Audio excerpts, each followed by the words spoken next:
ભારત દેશની આંતરિક સુરક્ષાને ખતરારૂપ તેવા ઇલીગલ રીતે ભારતમાં ઘૂસેલા બાંગ્લાદેશીઓને પકડવા માટે ગુજરાત સરકારના સીએમ સર અને ડેપ્યુટી સીએમ સર દ્વારા પોલીસને સખતપણે સૂચના આપવામાં આવેલી હતી, જેના ભાગરૂપે ગુજરાત રાજ્યના ડીજીપી સર અને બોર્ડર રેન્જના આઈજીપી સાહેબ દ્વારા માર્ગદર્શનને અનુસરીને ભરૂચ પોલીસને ખૂબ મોટી સફળતા મળેલી છે કે જેની અંદર બાંગ્લાદેશમાંથી ઇલીગલી ઘૂસેલા એજન્ટો અને તેમના મારફતે ઇલીગલે મહિલાઓને ફોસલાવીને દેહ વ્યાપારમાં ધંધો કરવા માટે અલગ અલગ જગ્યાએથી મહિલાઓને અને દીકરીઓને બોલાવીને તેમની પાસે દેહ વ્યાપારનું કામ કરતી એક મુખ્ય ટોળકીનો પર્દાફાશ એલસીબી ભરૂચ અને એસઓજી પોલીસ દ્વારા કરવામાં આવેલો છે. બનાવની વિગત એ રીતે છે કે આજથી 10 વર્ષ પૂર્વે ફારૂક શેખ નામનો વ્યક્તિ કે જે બાંગ્લાદેશમાં બોર્ડર નજીક જ રહે છે, તેણે ઇલીગલ રીતે પશ્ચિમ બંગાળમાંથી જન્મનો દાખલો મેળવે છે અને ત્યારબાદ ગુજરાત આવીને વસવાટ કરે છે અને ત્યારબાદ જે છે એવી મહિલાઓ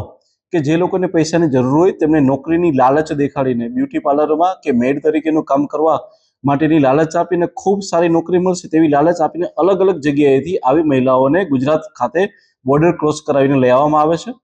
પોલીસે અત્યાર સુધીમાં આવી રેડ કરીને 14 જેટલી મહિલાઓને રેસ્ક્યુ કરવામાં આવેલી છે. આ તમામ મહિલાઓમાંથી 12 મહિલાઓ બાંગ્લાદેશની છે અને 2 મહિલા જે છે એ પશ્ચિમ બંગાળની છે. આ તમામને રેસ્ક્યુ કરવામાં આવેલા છે અને તેમને પોલીસ દ્વારા જે છે એ સેન્ટરમાં રાખવામાં આવેલા છે.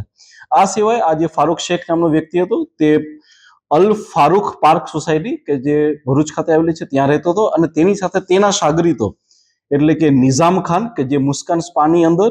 તથા રઈસ શેખ કે જે સામાન્ય ગેસ્ટ હાઉસ ખાતે તથા સુજીત કુમાર કે જે અંકલેશ્વર ખાતે ગોલ્ડન સ્પા ચલાવે છે, આ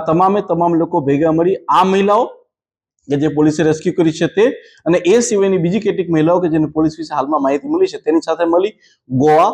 મહારાષ્ટ્ર, રાજસ્થાન તથા મધ્યપ્રદેશ ખાતે આ મહિલાઓને ત્યાં દેહ વ્યાપાર ત્યાં મોકલી આપતો હતો ને આ રીતે તે પોતાનો આખો વ્યવસાય ચલાવતો હતો. આ તમામ મહિલાઓ પાસેથી બાંગ્લાદેશના નેશનલ આઈડી કાર્ડ પણ જપ્ત કરવામાં આવેલા છે. આ સિવાય જે વ્યક્તિ જે મુખ્ય એજન્ટ છે એટલે કે ફારૂક શેખ તે બાંગ્લાદેશમાં કઈ જગ્યાએ રહેતો હતો તેની પણ પોલીસ દ્વારા શોધખોળ ચાલુ છે અને એના માટેના પુખ્તા સબૂતો પણ પોલીસને મળેલા છે. આ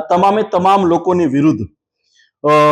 the immoral traffic prevention act 1956, the immigration and foreigners act 2025 તથા ભારતીય ન્યાય સંહિતા 2023 ની કલમો અનુસાર ગુનો દાખલ કરવામાં આવેલો છે અને હાલમાં આ ચારે જે એજન્ટ છે તેની ધરપકડ કરી અને પોલીસ દ્વારા આગળની કાર્યવાહી ચાલુ કરવામાં આવી છે.